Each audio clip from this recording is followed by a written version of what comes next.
Friends, ಒಂದೆಡೆ ಎಲ್ಲಾ ದೇಶಗಳ ಕಣ್ಣುಗಳು ಭಾರತಕ್ಕೆ ವೀಟೋ ಅಧಿಕಾರ ಸಿಗೋದ್ರ ಮೇಲೆ ಕೇಂದ್ರೀಕೃತವಾಗಿದ್ರೆ, ಮತ್ತೊಂದೆಡೆ ರಷ್ಯಾ, ಭಾರತ, ಚೀನಾ ಒಟ್ಟಾಗಿ ಒಂದು ದೊಡ್ಡ ತಂತ್ರವನ್ನ ಹೆಣೆದಿವೆ. ವಾಸ್ತವವಾಗಿ ಇಟಲಿ, ಜರ್ಮನಿ, ಕೆನಡಾದಂತಹ ದೇಶಗಳು ಭಾರತಕ್ಕೆ ವೀಟೋ ಅಧಿಕಾರ ನೀಡೋದನ್ನ ತೀವ್ರವಾಗಿ ವಿರೋಧಿಸ್ತಿವೆ. ಭಾರತಕ್ಕೆ ವೀಟೋ ಅಧಿಕಾರ ಸಿಗದಂತೆ ತಡೆಯಲು ತೀವ್ರವಾಗಿ ಪ್ರಯತ್ನಿಸ್ತಿವೆ. ಆದ್ರೆ ಭಾರತವನ್ನ ತಡೆಯುವುದು ತಮ್ಮ ಸಾಮರ್ಥ್ಯಕ್ಕೆ ಸಾಧ್ಯವಿಲ್ಲ ಎಂಬುದು ಅವರಿಗೂ ಚೆನ್ನಾಗಿ ತಿಳಿದಿದೆ. ಆರಂಭದಲ್ಲಿ ಅಮೆರಿಕ ಕೂಡ ಭಾರತಕ್ಕೆ ವೀಟೋ ಅಧಿಕಾರ ಸಿಗಬಾರದೆಂದು ಬಯಸುತ್ತಿತ್ತು. ಯಾವಾಗಲೂ ಭಾರತವನ್ನ ತಡೆಯಲು ಪ್ರಯತ್ನಿಸುತ್ತಿತ್ತು. ಆದ್ರೆ ಕಾಲಕ್ರಮೇಣ ಅಮೆರಿಕವು ಭಾರತಕ್ಕೆ ಬೆಂಬಲ ನೀಡಲು ಆರಂಭಿಸಿತು. ಅಮೆರಿಕ ವೀಟೋ ಅಧಿಕಾರದ ವಿಷಯದಲ್ಲಿ ಭಾರತಕ್ಕೆ ಬೆಂಬಲ ನೀಡುವ ಮೊದಲೇ ರಷ್ಯಾ, ಚೀನಾ ಮತ್ತೆ ಭಾರತ ಒಟ್ಟಾಗಿ ಒಂದು ಪ್ರಮುಖ ಹೆಜ್ಜೆ ಇಟ್ಟಿವೆ. ಭಾರತ ಇಟ್ಟ ಈ ಹೆಜ್ಜೆ ಎಷ್ಟು ದೊಡ್ಡದೆಂದ್ರೆ ಅದರಿಂದ RIC ಸಕ್ರಿಯಗೊಂಡಿದೆ. ಇದರಿಂದ ಇದುವರೆಗೆ ಸಂಯುಕ್ತ ರಾಷ್ಟ್ರ ಸಂಸ್ಥೆಯನ್ನ ಹಿಂಬಾಲಿಸುತ್ತಿದ್ದ ದೇಶಗಳು ಈಗ RICಯನ್ನ ಹಿಂಬಾಲಿಸಲು ಸ್ಪರ್ಧಿಸುತ್ತಿವೆ. ಆದ್ರೆ ಇಷ್ಟಕ್ಕೂ RIC ಎಂದ್ರೆ ಏನು, ವೀಟೋ ವಿಷಯದಲ್ಲಿ ಇತ್ತೀಚೆಗೆ ಯಾವೆಲ್ಲ ಬೆಳವಣಿಗೆಗಳು ಆಗಿವೆ, RICಯನ್ನ ಯಾಕೆ ಸಕ್ರಿಯಗೊಳಿಸಬೇಕಾಯಿತು, ಈ ವಿಡಿಯೋದಲ್ಲಿ ಈ ವಿವರಗಳ ಬಗ್ಗೆನೇ ಮಾತನಾಡಿಕೊಳ್ಳೋಣ. ಆದ್ರೆ ಅದಕ್ಕೂ ಮುಂಚೆ ದಯವಿಟ್ಟು ವಿಡಿಯೋಗೆ ಲೈಕ್ ಮಾಡಿ, ನಮ್ಮ ಚಾನೆಲ್ಗೆ ಸಬ್ಸ್ಕ್ರೈಬ್ ಆಗಿ. ಯಾಕಂದ್ರೆ ಈ ಚಿಕ್ಕ ಸಹಾಯ ನಮಗೆ ಬೆಟ್ಟದಷ್ಟು ಬಲ ನೀಡ್ತದೆ. ಪ್ರಸ್ತುತ ವೀಟೋ ಅಧಿಕಾರದ ಬಗ್ಗೆ ವ್ಯಾಪಕ ಚರ್ಚೆ ನಡೆಯುತ್ತಿದೆ.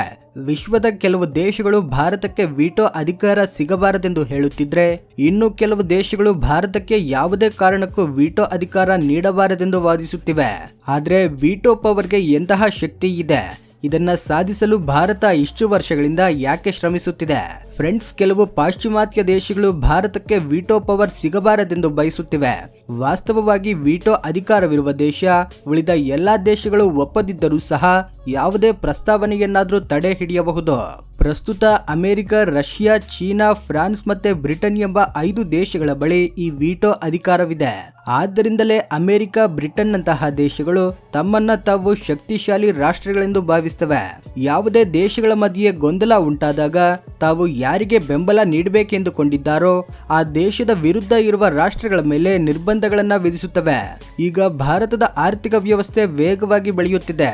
ವಿಶ್ವದಲ್ಲಿ ನಮ್ಮ ದೇಶ ಒಂದು ಪ್ರಬಲ ಶಕ್ತಿಯಾಗಿ ಉದಯಿಸುತ್ತಿದೆ. ಆದ್ದರಿಂದಲೇ ಭಾರತವು ದೀರ್ಘಕಾಲದಿಂದ UNSC ಅಂದ್ರೆ ಸಂಯುಕ್ತ ರಾಷ್ಟ್ರ ಭದ್ರತಾ ಮಂಡಳಿಯಲ್ಲಿ ಶಾಶ್ವತ ಸದಸ್ಯತ್ವಕ್ಕಾಗಿ ಪ್ರಯತ್ನಿಸುತ್ತಿದೆ. ಒಂದು ವೇಳೆ ಇದು ಲಭಿಸಿದ್ರೆ ಭಾರತಕ್ಕೆ ವೀಟೋ ಪವರ್ ಕೂಡ ಸಿಗಲಿದೆ.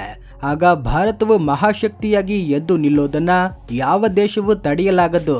ಆದ್ರೆ ಇಟಲಿ, ಜರ್ಮನಿ, ಜಪಾನ್ ನಂತಹ ಹಲವು ಯುರೋಪಿಯನ್ ದೇಶಗಳಿಗೆ ಭಾರತಕ್ಕೆ ವೀಟೋ ಅಧಿಕಾರ ಸಿಗುವುದು ಅಥವಾ ಸಂಯುಕ್ತ ರಾಷ್ಟ್ರ ಸಂಸ್ಥೆಯಲ್ಲಿ ಸದಸ್ಯತ್ವ ದೊರೆಯುವುದು ಇಷ್ಟವಿಲ್ಲ. ಯಾಕಂದ್ರೆ ಜರ್ಮನಿ ಮತ್ತೆ ಜಪಾನ್ ವಿಶ್ವದ 3ನೇ ಮತ್ತೆ 5ನೇ ಅತಿ ದೊಡ್ಡ ಆರ್ಥಿಕ ವ್ಯವಸ್ಥೆಯ ದೇಶಗಳಾಗಿವೆ. ಆದ್ರೆ ಭಾರತವು 4ನೇ ಸ್ಥಾನದಲ್ಲಿದೆ. ಒಂದ್ ವೇಳೆ ಜರ್ಮನಿ ಮತ್ತೆ ಜಪಾನ್ರನ್ನ ಬಿಟ್ಟು ಭಾರತಕ್ಕೆ ಸಂಯುಕ್ತ ರಾಷ್ಟ್ರ ಸಂಸ್ಥೆಯಲ್ಲಿ ಸದಸ್ಯತ್ವ ನೀಡಿದ್ರೆ ಜರ್ಮನಿ ಮತ್ತೆ ಜಪಾನ್ಗೆ ಅದನ್ನ ಸಹಿಸಿಕೊಳ್ಳಲು ಸಾಧ್ಯವಿಲ್ಲ. ಆದ್ದರಿಂದಲೇ ಭಾರತವನ್ನ ಹಿಂದಕ್ಕೆ ಎಳೆಯಲು ಯಾವ ಅವಕಾಶವನ್ನು ಬಿಡದೆ ಶ್ರಮಿಸುತ್ತಿವೆ. ಈ ವಿಷಯ ನಮಗೆ ಈಗ ಸಂಪೂರ್ಣವಾಗಿ ತಿಳಿದಿದೆ. ಆದ್ದರಿಂದಲೇ ಈಗ ಭಾರತ ವೀಟೋ ಅಧಿಕಾರವನ್ನ ಸಾಧಿಸುವ ಬದಲು ಆ ವೀಟೋಗೆ ವಿರೋಧವಾಗಿ ಒಂದು ಪರಿಹಾರವನ್ನ ಕಂಡುಕೊಂಡಿದೆ. ಹೌದು, ನಾನು RIC ಬಗ್ಗೆಯೇ ಮಾತನಾಡ್ತಿದ್ದೇನೆ. RIC ಅಂದ್ರೆ ರಷ್ಯಾ, ಇಂಡಿಯಾ, ಚೀನಾ ಎಂದರ್ಥ. ಒಂದೆಡೆ ಎಲ್ಲರ ಗಮನ ಭಾರತಕ್ಕೆ ಸಂಯುಕ್ತ ರಾಷ್ಟ್ರ ಸಂಸ್ಥೆಯಲ್ಲಿ ಸ್ಥಾನ ಮತ್ತೆ ವೀಟೋ ಅಧಿಕಾರ ಸಿಗೋದ್ರ ಮೇಲೆ ಕೇಂದ್ರೀಕೃತವಾಗಿದ್ರೆ, ಮತ್ತೊಂದೆಡೆ ರಷ್ಯಾ, ಭಾರತ ಮತ್ತೆ ಚೀನಾ ಒಟ್ಟಾಗಿ RICಯನ್ನ ಸಕ್ರಿಯಗೊಳಿಸಿವೆ. ಇದರಿಂದ ಇದುವರೆಗೆ ಸಂಯುಕ್ತ ರಾಷ್ಟ್ರ ಸಂಸ್ಥೆಯ ಪ್ರಾಬಲ್ಯವು ಈಗ ಕೊನೆಗೊಳ್ಳಲಿದೆ. ಇನ್ಮುಂದೆ ಇದರಲ್ಲಿ ಭಾರತ ಮತ್ತೆ ರಷ್ಯಾದ ಪ್ರಾಬಲ್ಯ ಆರಂಭವಾಗಲಿದೆ. ವಾಸ್ತವವಾಗಿ ಇತ್ತೀಚೆಗೆ ಒಂದು ಪ್ರಮುಖ ಬೆಳವಣಿಗೆ ನಡೆದಿದೆ. ಈ ವರದಿಯನ್ನ ಒಮ್ಮೆ ನೋಡಿ. ಇದರಲ್ಲಿ ಭಾರತ, ರಷ್ಯಾ ಮತ್ತೆ ಚೀನಾದೊಂದಿಗೆ ತ್ರಿಪಕ್ಷೀಯ ಚರ್ಚೆಗಳನ್ನ ಮತ್ತೆ ಆರಂಭಿಸಿದೆ ಎಂದು RIC ಮತ್ತೆ ಚರ್ಚೆಯ ಕೇಂದ್ರಕ್ಕೆ ಬಂದಿದೆ ಎಂದು ಸ್ಪಷ್ಟವಾಗಿ ತಿಳಿಸಲಾಗಿದೆ. ಇಲ್ಲಿ ಅತ್ಯಂತ ಮುಖ್ಯವಾದ ಪ್ರಶ್ನೆ ಏನೆಂದ್ರೆ, RICಯನ್ನ ಯಾಕೆ ಮತ್ತೆ ಸಕ್ರಿಯಗೊಳಿಸಲಾಗಿದೆ? ವಾಸ್ತವವಾಗಿ ಇತ್ತೀಚೆಗೆ ನಡೆದ SCO ಶೃಂಗಸಭೆಯ ನಂತರ RIC ಟ್ರೋಯ್ಕಾ ಮತ್ತೆ ಬರಲಿದೆ ಎಂಬ ಚರ್ಚೆ ತೀವ್ರವಾಯಿತು. ರಷ್ಯಾದ ವಿದೇಶಾಂಗ ಸಚಿವ ಸೆರ್ಗೆ ಲಾವ್ರೋವ್ ಸ್ವತಃ ಮುಂದೆ ಬಂದು RICಯನ್ನ ಪುನರುದ್ಧರಿಸಬೇಕೆಂದು ಪ್ರಸ್ತಾಪಿಸಿದರು. ಅವರು ಸ್ಪಷ್ಟವಾಗಿ ಹೇಳಿದ್ದು ಏನೆಂದ್ರೆ, ಭಾರತ, ಚೀನಾ ಮತ್ತೆ ರಷ್ಯಾ ಒಟ್ಟಾಗಿ ಅಮೆರಿಕ ಮತ್ತೆ ಪಾಶ್ಚಿಮಾತ್ಯ ದೇಶಗಳ ಪ್ರಾಬಲ್ಯಕ್ಕೆ ಸವಾಲು ಹಾಕಬಲ್ಲ ಶಕ್ತಿಯನ್ನ ಸೃಷ್ಟಿಸಬಹುದು. ಭಾರತ ಚೀನಾ ಗಡಿಯಲ್ಲಿ ಉದ್ವಿಗ್ನತೆ ಗಣನೀಯವಾಗಿ ಕಡಿಮೆಯಾಗಿದೆ. ಮತ್ತೆ ಈ ಮೂರು ದೇಶಗಳು ಆರ್ಐಸಿಯನ್ನ ಮುಂದಕ್ಕೆ ತೆಗೆದುಕೊಂಡು ಹೋಗಲು ಇದು ಸಕಾಲ ಎಂದು ಲಾವ್ರವ್ ಹೇಳಿದ್ದಾರೆ. ಆದ್ದರಿಂದಲೇ ರಷ್ಯಾ ಆರ್ಐಸಿಯನ್ನ ಸಕ್ರಿಯಗೊಳಿಸಲು ಹೆಜ್ಜೆ ಹಾಕಿದೆ. ನಮ್ಮ ಭಾರತವು ಕೂಡ ನಾವು ಈ ಒಕ್ಕೂಟವನ್ನ ಪರಸ್ಪರ ಒಗ್ಗಿಕೊಳ್ಳುವ ರೀತಿಯಲ್ಲಿ ಮುಂದಕ್ಕೆ ತೆಗೆದುಕೊಂಡು ಹೋಗಲು ಸಿದ್ಧರಿದ್ದೇವೆ ಎಂಬ ಸಂಕೇತವನ್ನ ನೀಡಿದೆ. ಆರ್ಐಸಿ ಮರಳಿ ಬರುವುದು ಎಂದ್ರೆ ಕೇವಲ ಈ ಮೂರು ದೇಶಗಳು ಒಟ್ಟಾಗಿ ಫೋಟೋ ತೆಗೆದುಕೊಳ್ಳುವುದಷ್ಟೇ ಅಲ್ಲ. ಇದರರ್ಥ ವಿಶ್ವದಲ್ಲಿ ಈಗ ಒಂದು ಹೊಸ ಶಕ್ತಿಯ ಸಮತೋಲನವು ರೂಪುಗೊಳ್ಳಲಿದೆ. ಪಾಶ್ಚಿಮಾತ್ಯ ದೇಶಗಳು, ವಿಶೇಷವಾಗಿ ಅಮೆರಿಕ, ಭಾರತಕ್ಕೆ ಸಂಯುಕ್ತ ರಾಷ್ಟ್ರ ಭದ್ರತಾ ಮಂಡಳಿಯಲ್ಲಿ ವಿಟೋ ಅಧಿಕಾರ ಸಿಗಬೇಕೆಂದು ಎಂದಿಗೂ ಬಯಸೋದಿಲ್ಲ ಎಂಬುದು ನಮ್ಮ ದೇಶಕ್ಕೆ ಚೆನ್ನಾಗಿ ತಿಳಿದಿದೆ. ಇಂತಹ ಸಂದರ್ಭದಲ್ಲಿ ಆರ್ಐಸಿ ಟ್ರೋಯ್ಕಾ ಭಾರತಕ್ಕೆ ಒಂದು ರಾಜಕೀಯ ಚಾಣಕ್ಯನಂತೆ ಕೆಲಸ ಮಾಡಬಹುದು. ಯಾಕಂದ್ರೆ ಭಾರತವು ರಷ್ಯಾ ಮತ್ತೆ ಚೀನಾದೊಂದಿಗೆ ಒಟ್ಟಾಗಿ ಹೆಜ್ಜೆ ಇಟ್ಟಾಗ ಅಮೆರಿಕ, ಯುರೋಪಿಯನ್ ಯೂನಿಯನ್ ನಂತಹ ದೇಶಗಳ ಮೇಲಿನ ಒತ್ತಡವು ಖಂಡಿತವಾಗಿಯೂ ಹೆಚ್ಚಾಗ್ತದೆ. ಆದ್ರೆ ಇಲ್ಲಿ ಒಂದು ತೊಂದರೆಯೂ ಇದೆ ಫ್ರೆಂಡ್ಸ್. 2020ರಲ್ಲಿ ನಡೆದ ಗಲ್ವಾನ್ ಕಣಿವೆಯ ಘಟನೆಯು ಭಾರತ ಚೀನಾ ಸಂಬಂಧಗಳನ್ನ ಎಷ್ಟು ದೊಡ್ಡ ಮಟ್ಟಿಗೆ ಹಾಳು ಮಾಡಿತು ಎಂಬುದು ನಮ್ಗೆಲ್ರಿಗೂ ತಿಳಿದಿದೆ. ಇಂತಹ ಪರಿಸ್ಥಿತಿಯಲ್ಲಿ ಈ ಎರಡು ದೇಶಗಳ ನಡುವೆ ಮತ್ತೆ ವಿಶ್ವಾಸವನ್ನ ಮರಳಿ ಸ್ಥಾಪಿಸುವುದು ಅಷ್ಟು ಸುಲಭವಲ್ಲ. ಆರ್ಐಸಿ ಎಂಬುದು ಕೇವಲ ರಾಜಕೀಯ ಮತ್ತೆ ಆರ್ಥಿಕ ಸಹಕಾರಕ್ಕೆ ಮಾತ್ರ ಸೀಮಿತವಾಗಿರುವ ವೇದಿಕೆಯಾಗಿರಬೇಕು. ಗಡಿ ವಿವಾದವು ಇದರ ಮೇಲೆ ಪ್ರಭಾವ ಬೀರಬಾರದು ಎಂದು ಭಾರತ ಬಯಸುತ್ತದೆ. ಈಗ ಯೋಚಿಸಿ, ಭಾರತ, ಚೀನಾ ಮತ್ತೆ ರಷ್ಯಾ ಒಗ್ಗೂಡಿದರೆ ಆ ಪರಿಣಾಮವು ಕೇವಲ ಸಂಯುಕ್ತ ರಾಷ್ಟ್ರ ಸಂಸ್ಥೆಗೆ ಮಾತ್ರ ಸೀಮಿತವಾಗಿರೋದಿಲ್ಲ. ಇದು ವಿಶ್ವದ ಆರ್ಥಿಕ ವ್ಯವಸ್ಥೆ, ಇಂಧನ ಪೂರೈಕೆ ಸರಪಳಿ ಮತ್ತೆ ಭದ್ರತಾ ಒಕ್ಕೂಟಗಳವರೆಗೂ ವ್ಯಾಪಿಸುತ್ತದೆ.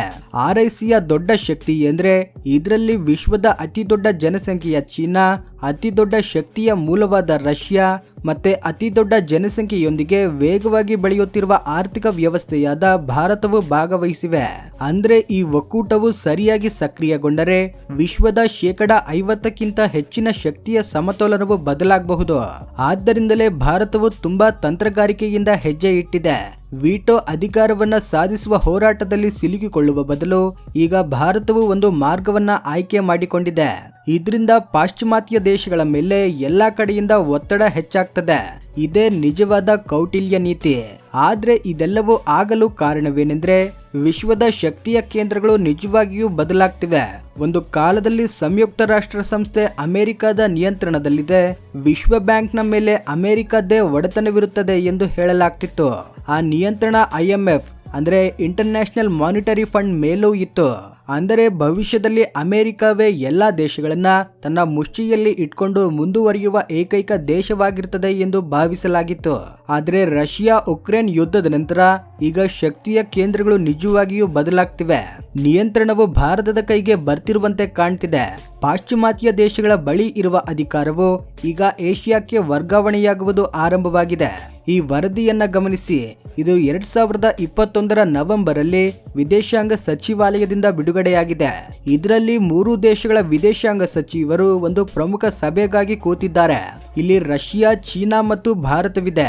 ಈ 3 ದೇಶಗಳ ಸಂಯೋಜನೆಯು ನಿಮಗೆ ಸಾಮಾನ್ಯವೆಂದು ತೋರಬಹುದು. ಆದ್ರೆ ಈ 3 ದೇಶಗಳು ಒಟ್ಟಾಗಿ ಆರ್ಐಸಿ ಎಂಬ ತ್ರಿರಾಷ್ಟ್ರ ಒಕ್ಕೂಟವನ್ನ ರೂಪಿಸಲು ಹೊರಟಿವೆ. ಫ್ರೆಂಡ್ಸ್, ಇದರ ಬಗ್ಗೆ ನಿಮ್ಮ ಅಭಿಪ್ರಾಯವೇನು? ದಯವಿಟ್ಟು ಕಾಮೆಂಟ್ ಬಾಕ್ಸ್ ನಲ್ಲಿ ತಿಳಿಸಿ. ಈ ವಿಡಿಯೋ ಇಷ್ಟವಾಗಿದ್ರೆ ಲೈಕ್ ಮಾಡಿ, ಶೇರ್ ಮಾಡಿ, ನಮ್ಮ ಚಾನೆಲ್ಗೆ ಸಬ್ಸ್ಕ್ರೈಬ್ ಮಾಡಿಕೊಳ್ಳಿ. ಜೈ ಹಿಂದ್.